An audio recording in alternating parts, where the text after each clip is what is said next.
I am Ferdinand Marcos, and I am the President of the Republic of the Philippines. I stand today on behalf of 110 million Filipinos. Everyone, hello universe, it's me again. Shout out sa inyo mga kababayan. Nakikita nyo yan? Yan po si dating Yusek Cabral bago po siya nagpakamatay. Yan po yung pinaka last footage niya, no? So, ito yung panibagong inilabas po ng NBI mga kababayan. So, shout out sa mga Marcos Loyalists, supporters Filipino and OFW. 'Di ba? Alam nyo, talagang nakakaawa din no, yung itsura niya. Makikita mo stress na stress siya, mga kababayan. So, I hope, nung panahon na yan, hindi siya iniwan ng driver. Kahit papano, mailigtas pa sana siya, no? O kaya, mayroon siya ba, yung nagko-confront sa kanya na, huwag mong gawin yan, gumawa ka ng paraan para ma-solve yung problema mo, 'di ba? Huwag kang matakot, sabihin mong lahat ng katotohanan. Who knows, baka bibigyan ka pa ng pamahalaan ng pagkakataon na gawin ka star witness, 'di ba? Yung ganung tipong mga payo sa kanya kasi yung sitwasyon niya very critical, ika nga ba, 'di ba? Mga kababayan, na talagang yung depressed niya na hindi niya kayang, she cannot hold back, guys. Kasi matindi maraming pangalan na lumalaro sa isip niya at sa sobrang malalim ang kaalaman niya kung sino yung mga taong sangkot, di ba? So, I think Madam Cabral talagang desidido talaga siya nakitili ng buhay niya. Oo, totoo yun. Parang nakakaawa. Tingnan nyo naman yung itsura niya, oh. 'Di ba? Oh. Ang lalim ng iniisip niya yung panahon na 'yan, no? Alam niyo mga kababayan, kung ako, halimbawa lang, kung ako sa katayuan niya, bakit ko pa kailangan na pahirapan ng sarili ko? Di pumunta siya sa NBI, sa DOJ, sabihin niya lahat ng nalalaman niya, 'di ba? Oh. Kung mayroon man siyang ninakaw, di sa uli niya. Oh, 'di ba? Kusang loob niya lang, baka maawa pa sa kanya yung batas. Pero hindi Oh. Pero mga kababayan, sabi po ni Secretary Remulla na DILG, kahit namatay, wala pa ring ligtas. Makukuha at makukuha isang mga yung kakayamanan niya. Ito, basahin ko before that. Sabi dito ng Bumbo Radio Philippines, kinumpirma ng mga otoridad na tumutugma sa initial findings. Sa initial findings ng National Bureau of Investigation, NBI ang viral dashcam footage sa Kinon Road, Benguet, kung saan kita si dating Department of Public Works and Highway, DPWH Undersecretary Catalina Cabral na nakaupo sa kalsada bago ang kanyang pagkamatay noong December 18. Ay nako, ang buhay nga naman talaga. Alam nyo, mga kababayan, ang pagkamatay ng isang tao, maraming kaparaanan. Mayroong nagpapakamatay, mayroon naman nasagasaan, mayroong na tamaan ng bala. Ang dami, di ba? Yung iba, hindi na makahinga. Ang daming paraan pag namamatay yung isang tao. Bakit kaya? Well, anyway, napatunayan din ng Philippines National Police, which is ang PNP, at Department of the Interior and Local Government, which is ang DILG, Secretary John Vic Remulla, na ang selfie puto ng driver ni Cabral ay totoo at tumutugma sa taong nasa video. So, ibig sabihin, siya po ay si Madam Yusek Cabral. Hindi po tinatawag dito. Ay, ibig sabihin, mali po yung mga sinasabi sa social media na hindi daw siya. Di ba? Yung katulad ng sinabi ni Kiko Pangilinan, baka mabudol tayo. Baka mamaya sabihin patay, yun pala hindi naman pala siya yung namatay doon, no? So ayan, confirm, even sa asawa niya, sinabi niya din naman ng katotohanan. No need to autopsy kasi siya naman talaga ang misis niya, pero kailangan pa rin na ma-autopsy para malaman ang cause of death, di ba? Pero napayagan din naman na ma-autopsy misis niya.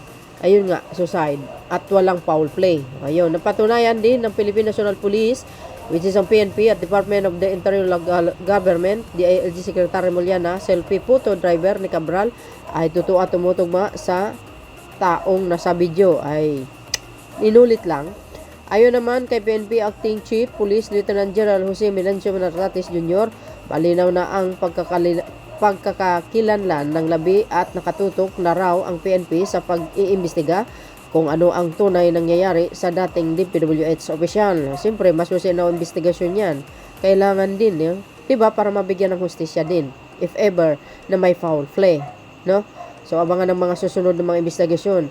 Tumutulong din anya ang PNP sa pagkakalap ng ebidensya may kaugnayan kay Cabral na posibleng makatulong sa investigasyon sa maanumalyang flood control project. Tuloy. Bukod dito, isinagawa na rin ang crime scenes reconstruction sa Quezon Road at hinahanap ng NBI ang hotel room ni Cabral kung saan nakumpiska ang mga personal na gamit at dokumento nito. Samantala, ang mga labi ni Cabral ay kasalukuyan na sa Memorial Chapel sa Quezon City.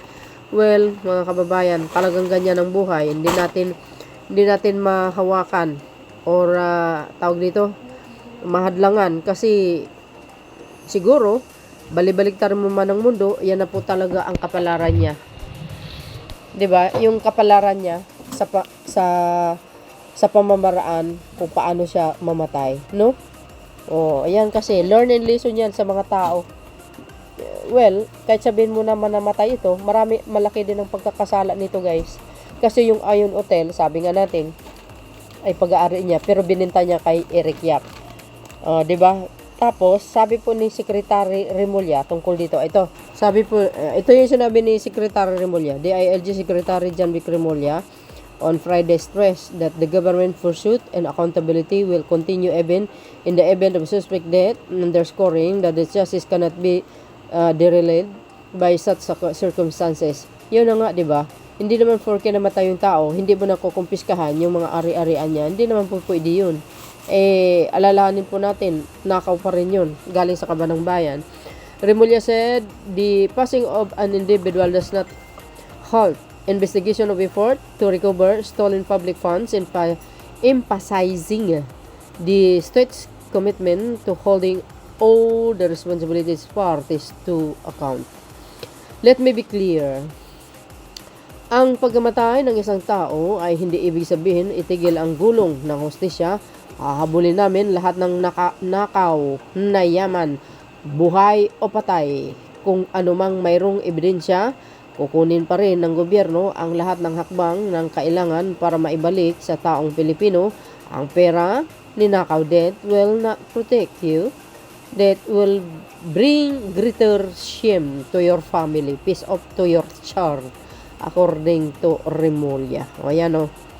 That will not protect you. That will bring greater shame to your family. Face up and answer your charge. Tama nga naman, 'di ba? Bakit ang tao ba pag namatay, like for example, namatay siya bilang isang human being. 'Di ba? Namatay siya. So ibig sabihin exempted na lang siya, ganon. Hindi tutugisin ang ari-arian niya. Aba, hindi naman yata pwede yun, guys, 'di ba? Hindi naman pwede yun. Kailangan, no? Ang ari-arian hindi niya naman kasama sa kabaong or sa ilalim ng lupa. Buhay na buhay yung ari-arian niya. May nakikinabang. 'Di ba? So kailangan talaga yun. O yan So yun, mga kababa. So yun. Kasi kailangan naman talaga yun. 'Di ba?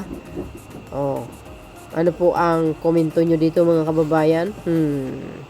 Just comment on in my comment section, then let me know. So yun, mga best, kailangan habulin ang dapat habulin dahil pera ng taong bayan yan.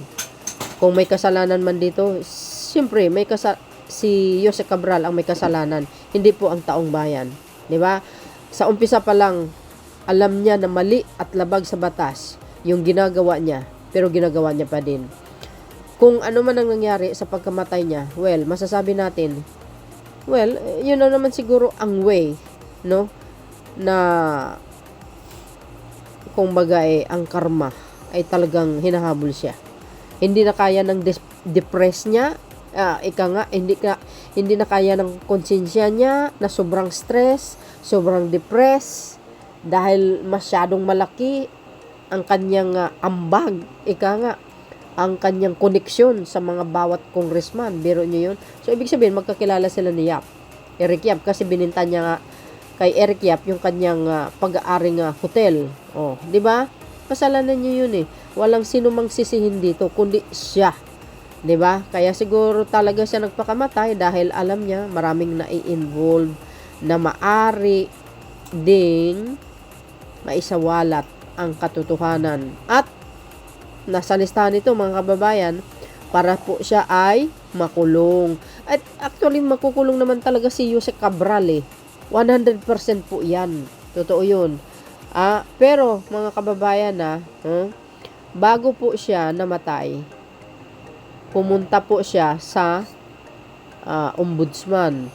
Ito po, basahin ko sa inyo Mga kababayan ng Abante News Online, ang source natin, nakipag-usap pa umano si dating Department of Public Works and Highways, DPWH Undersecretary Maria Catalina Cabral sa 5 prosecutor ng ombudsman bago siya nasawi ayon kay Assistant Ombudsman Miko Clabano. I don't know guys if the ombudsman nagkaroon ng fresh briefing tungkol dito. So malinaw dito mga kababayan, bago man siya pumanaw ay dumaan po siya, malinaw dito bago siya nagpakamatay, dumaan po siya sa ombudsman. Hindi po natin alam kung ano po ang pinag-usapan. Baka mayroong tawag dito, baka mayroong iniwan na talagang malaking pasabog sa ombudsman, no? Bago siya nagkitil sa sarili niyang buhay. Sana naisabi niya bago siya bago siya nagpakamatay. So I hope. 'Di ba? Ayan sabi po ni Clabano Cabral, nakipag-usap sa 5 ombudsman prosecutor bago nasawi. Hindi kaya mayroon siya guys na iniwan na affidavits, 'di ba? Siyempre, pag sinabi mong mayroon siyang affidavit na iniwan, so kailangan yun? Kailangan nakanotaryo para sigurado, 'di ba? Hindi natin alam kung ano ang mga sinabi niya kasi wala naman ako nakita dito. I don't know. Baka may nakita kayo. So, yun mga best. Today is December 21, 2025. Hindi, mali. December 22, 2025. So, abangan po natin ang susunod na result or investigasyon ng kaso ni Cabral at malalaman din naman po natin yan kung ano po ang pinagbili niya or sinasabi niya sa ombudsman, 'di ba? Alam po rin natin na isa ibig sabihin si Jose Cabral ang nag-confirm tungkol doon sa 51 billion ni Pulong Duterte. Nako, matindi ito. So yun guys, ang aking pinaka-latest updates. Kayo na pong balang humusga. Thank you guys. See you again on my next upload. Bye and baboos. Don't forget to like, hit the button bell para lagi kayo update sa aking mga upload videos. There's more. God bless Philippines.